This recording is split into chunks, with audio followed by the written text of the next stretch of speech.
So is this the dip that we get excited about? It feels like a dip, but if I buy the dip and then another dip comes and I think that I'm the dip.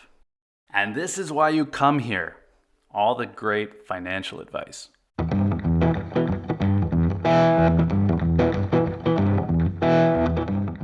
So this week's price movement on gold, it's a really good reminder that it's just hard to know where it's going sometimes. Hard knowing the direction at least, and then impossible knowing the amount. So rather than make any kind of purchase decisions based on future looking predictions, I just go the boring route. I dollar cost average in. And then I'll try to time my purchases each month off of best guesses and relative performance. So if it seems like we're seeing a low for the month, I'll grab something. And mostly that timing inside of a month, so moving my purchases around based on premium and spot price, that's just to make me feel a little bit better about what I'm spending. I know by now how to spot a premium and a price that I'd call a good deal. Everyone likes to get a good deal. Now, all that's pretty mundane stuff, and it's not the point of this video. The point of the video is the price drop. I have mentioned before that I have a number in mind that I would buy more at, and it's been $1,750, so $1,750 USD, and we just dropped below that. The way that that number works for me is pretty simple. If I see a price drop of 15% off of a local high, I'll buy a little bit more. That's if it's convenient. And then if it drops 20% from that local high, I would buy more. So we'll get specific here. The all-time high for gold actually hit in March 8th of this year. And again, that's going off of US dollar denominated spot price. So a 15% drop would be $1,762. A 20% drop would be $1,659. So average that out, 1760 and 1660. And this is not professional advice here. It's just a personal thing. The numbers in my head and the numbers that I talk about have actually been 1750 and 1650. So I just think I'm probably not great at math. This idea operates a little bit like a market order to buy at a certain price. So you set a buy order if the price drops 15% from a local high. That part is easy. That's assuming that you have the cash ready. That's not as easy. And it's assuming that you can find inventory without inflated premiums. Also not easy.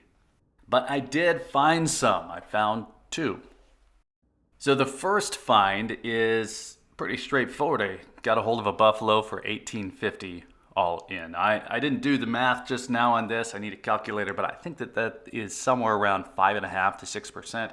At a time when spot is at its lowest of the year. I almost felt bad running through the local dealers to get that deal, knowing that they probably bought whatever inventory they have at a higher spot price.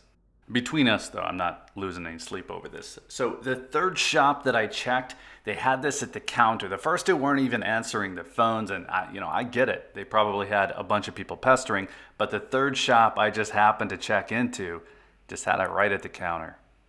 So not a whole lot to say about this one. Everybody knows by now that this is one of my favorite coins, very straightforward. And this one puts me at a 2.5, not including the proof. And I think that I could probably stop there, or at least pause there. I don't have a need to fill tubes of Buffaloes to infinity. But my other purchase, that one's going to take a little while to get here. It's not a Buffalo. I got a much better deal on that one, actually, though. We're going to have to table it for now because it's one of those gold at spot deals. It's always something that I'm a little bit skeptical of. It comes with extra sales. It comes with extra marketing pressure. And I never really feel like the deal is legit until it shows up. Either way, though, I got my extra purchases in at a time when I wasn't really looking to be making them.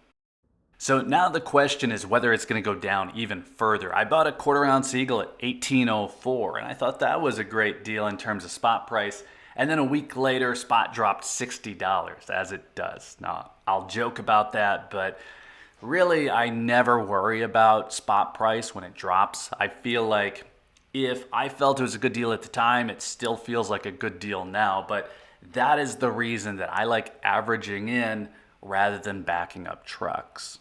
So if you watch technical analysis, if you watch the charts, the next support line is 1720. And even though I see gold heading back up longer term, hitting that 1720 wouldn't really surprise me. And that's not me trying to predict anything, I'm not. But if we do drop another $20 down to 17.20, I won't be mad that I got this Buffalo or that sketchy intro deal on the Eagle.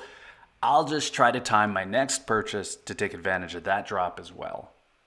So looking forward, we have technical analysis telling us the next support line is at 17.20. So we have a theoretical bounce there if price does continue to go down. But that's not a prediction of where price is going. It's just based on prior lows from last August and September.